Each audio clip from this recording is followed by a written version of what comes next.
What is up, guys? Welcome back to Reaper RC. I have a couple fun things for you today. We're going to be working on this guy. That's why it's sitting front and center.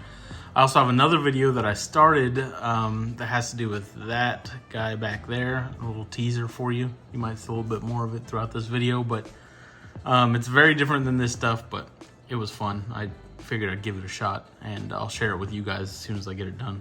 But today, I'm gonna be doing a couple things to this, not exactly what I wanted to be doing to this, or what I wanted this next video to be, but the parts have not come in yet. That's actually gonna be for the FMS FCX24. Those, it should be here soon. I ordered something from a guy, and turns out the guy is here in Arizona where I live, and it's been over a week, and it just says that he created a shipping label. So hopefully it comes soon. Worst case, I guess I can reach out and see if he'll let me just meet him and pick it up. But today, we're gonna touch on something here that I hinted at not long ago. I'll just show you a couple things. This is the more unexpected one. This is gonna be the high clearance links for the Gladiator. This is gonna be a huge improvement for the Gladiator. If any of you guys have one of these or are familiar with the Gladiator's wheelbase, it's super long. It's much longer than the Reaper, which is on the deadbolt chassis, and even this guy, the FCX24, is noticeably longer. By far the longest SCX24 arms. So we got this guy to help reduce some of the drag. When that thing's going over rocks, those things hang up and you'll just kind of drag across anything bigger because it's so long. This should take care of that for us. Also, this will provide us with a 4-link set, so we can get rid of the Y-link in here that you can see. So that's going to be a good time. I also got this. This isn't really like a necessity for this guy unless you're going all out and you want to replace everything with metal. These are the Trial aluminum drive shafts. So one issue that a lot of people encounter with these, when you kind of get hung up in between a couple rocks or on anything that really kind of hangs you up, the drive shafts are trying to spin, and typically what I've seen is they will unclip themselves right there. It'll like unbuckle. So to prevent that, to get ahead of it, I went ahead and got these. They were in stock at a local shop. I figured, why not? And we'll be able to use the stock one for something else. We'll show you a little bit more about that later. Also, because this build is going to be a little bit more of a scale build than this, which is just a comp crawler, I did this. It could be a terrible idea. It's kind of played out in real life and in the RC game. It's called a Stinger front bumper. What they're manufactured for this, sorry about that, my dogs are playing. For the serious rock crawlers are, if you're gonna roll forward, this should catch the truck. That's what it's supposed to be for. I thought it was kind of cool. This specifically says it's for the Jeep and deadbolts, so I'm not even sure if it'll fit on this. I don't see why it wouldn't, but we'll figure that out. Also, for a quick update on the Reaper, just cause it's here, I've been running into an issue. So I love this thing. It's extremely capable. This thing is insane. It is nothing but fun to take out. Look at that. I'll let the rear end droop freely, which allows for awesome flexing. I don't have issues with it unloading going downhill, thankfully. And the front, look at that, just sucked up in there. That's all the droop that it'll allow. That's it when it's sitting flat on the ground. That's what it gets. So there's no way thing's gonna flip back. It's not gonna unload. But if you pull it down, look how much travel I get. I freaking love this thing. So my latest issue has been this, my magnets. You see the kind of hack job on those magnets. This ended up breaking while I was trying to stick the magnet to it with that double-sided tape, which apparently is garbage. Does not want to stick. Now I have this brace broken. I don't use it for anything other than for that magnet. but I hate the way that it looks. So I'm definitely gonna have to do something about that, and I think it's gonna be unfortunately, another chassis. I'm probably just gonna go straight with the one from PureTech to solve the issues. They have the mounting stuff all figured out, but that's what I'm dealing with now. I also did this to kind of clean up the wiring a little bit. I'll show you how to do that in a future video, but so that's my issue with the deadbolt right now. Otherwise, it's kicking butt, taking names. So let's get into this. No more waiting.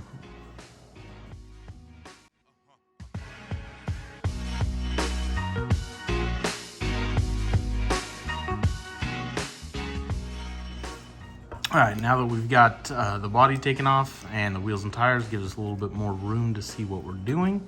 And I'm gonna start by just taking off the back links and replacing those, and then we'll switch over to the front. I'm gonna time lapse it just so you guys don't have to deal with watching me unscrew and screw in these tiny little screws. If you guys want me to just do it at a regular speed and chat, let me know in the comments below, and if this is working for you, then let me know. Either way, remember to hit the thumbs up button for me. Click subscribe if you want to see more of this stuff. Either or both of those things seriously help out the channel so I can get more of these products in and different cars and do different builds with you guys and walk you through and help some of you guys out at home if that's what you're into, or maybe you guys just need something to watch in the background while you're playing with your rig. Either way, let me know, or hit that like button. It really does help out. I'm switching to the time lapse.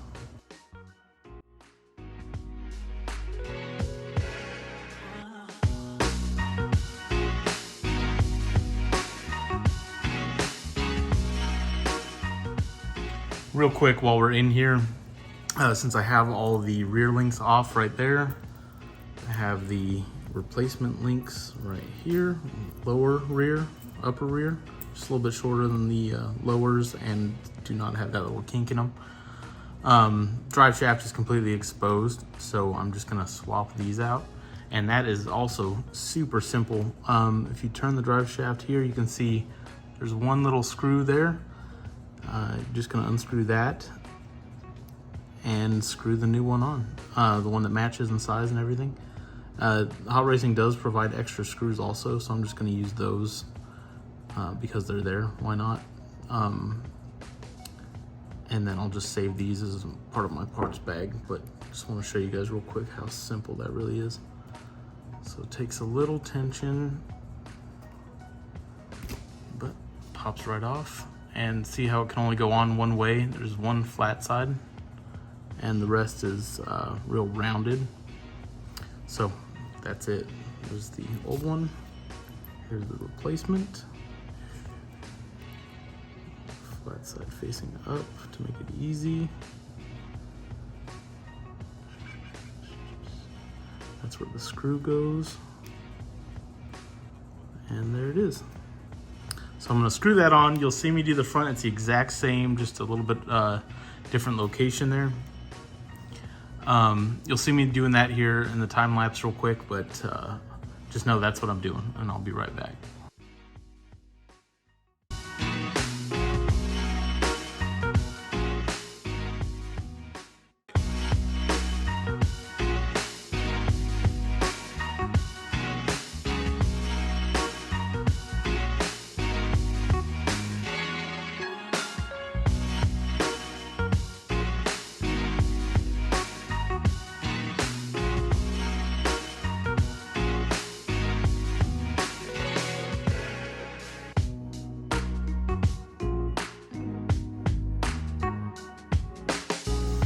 All right, guys, just finished up with the rear. I don't know if you can see it in the time lapse. I haven't actually watched it yet, but I had a lot of trouble getting the upper arm to fit into there, which is weird because, well, kind of, because this is a Hot Racing transmission skid, and these are Hot Racing links, so technically they're designed with each other in mind, even though all these parts are made to be the same.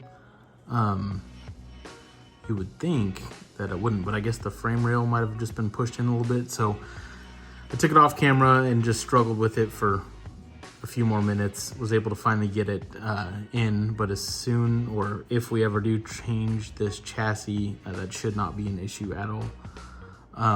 But my reaction most of the time, especially with stuff like this, small and should be really simple, if it's not going well, I try to just like force it and jam it. I get frustrated really easily. So, I mean, do your best to just take your time and figure out why it's not working, because I even scratched up that transmission skid there, which isn't a big deal. Nobody's really looking under there, but I know. So I'm gonna go ahead and do the front real quick, and we'll pick you back up in just a sec.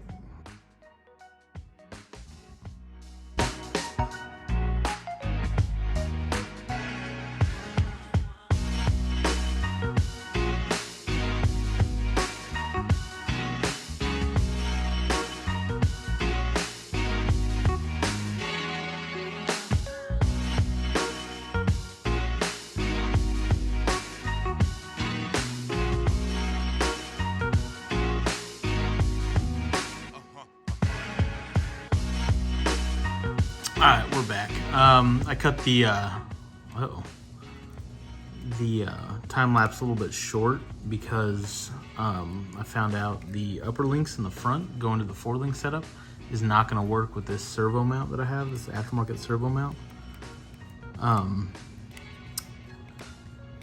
Yeah, it's supposed to thread in from both sides of where the wishbone mounts. Only one side is threaded, so I couldn't do it. I'm guessing on the stock one that you can thread into both. I don't know. So that happened, and all of a sudden with these links, this must push me out a little bit. My servo horn is not fitting in my little cutout that I did, so I'm gonna have to cut that out a little bit bigger. But all in all, the install wasn't bad. We got it done. I have the steel drive shafts, front and rear, and 6 new links.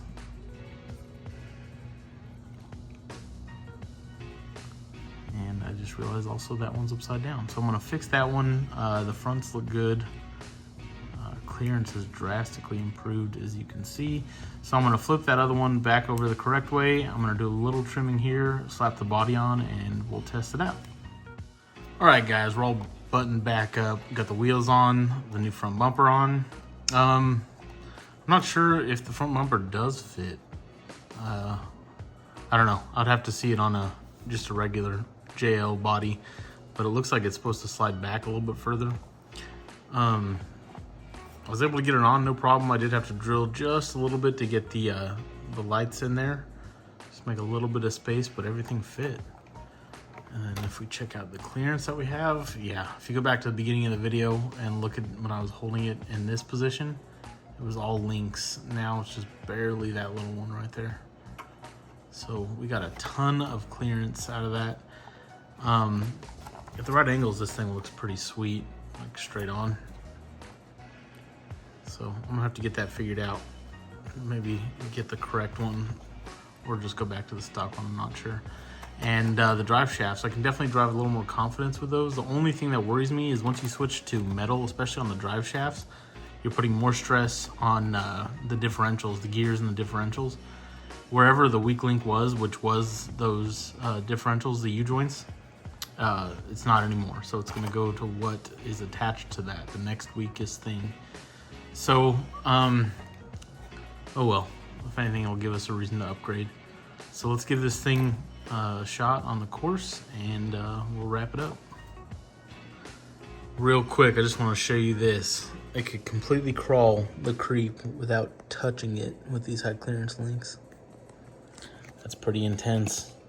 Let's see, tires on tires. Yeah, not even close.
As you can see, we definitely got some more clearance underneath. This bumper, though, is kind of just getting in the way. So I guess for a scale perspective, it's cool because you do have to work around things like that in real life. But the benefit of this being not real life is you don't really have to deal with that stuff if you don't want to. And it is kind of heavy, and it adds decent weight to the front. But I think it might be affecting its overall top heaviness. I don't know. I'm not completely sold on it yet, but we'll see. Also, something to note is the battery that I have in there is a little bit bigger than the stock one, so it might be pushing up the body just a little bit. This is kind of looking a little monster truck. I might have to switch back to the Hyrax tires to kind of go back to the scale look.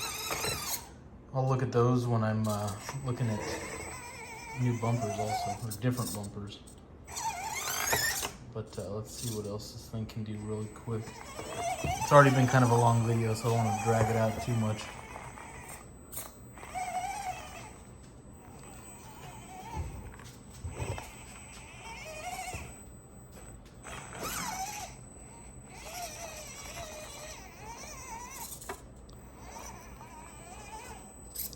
Huh.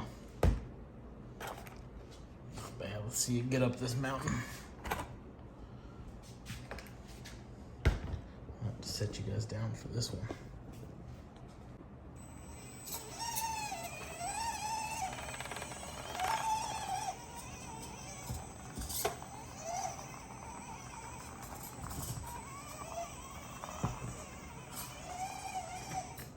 No problem. All right, we had a little bit of fun this week. The links were nice upgrade. Something definitely beneficial, especially for serious crawling. The drive shaft's kind of preventative, not 100% necessary, but I enjoyed it. I'm glad we did it. That's just kind of peace of mind. The bumper, you heard me say it. I can take it or leave it. I'll probably look for something else. But I know this one wasn't too exciting, but hopefully you guys enjoyed it. And I'll see you guys soon. Thanks for clicking.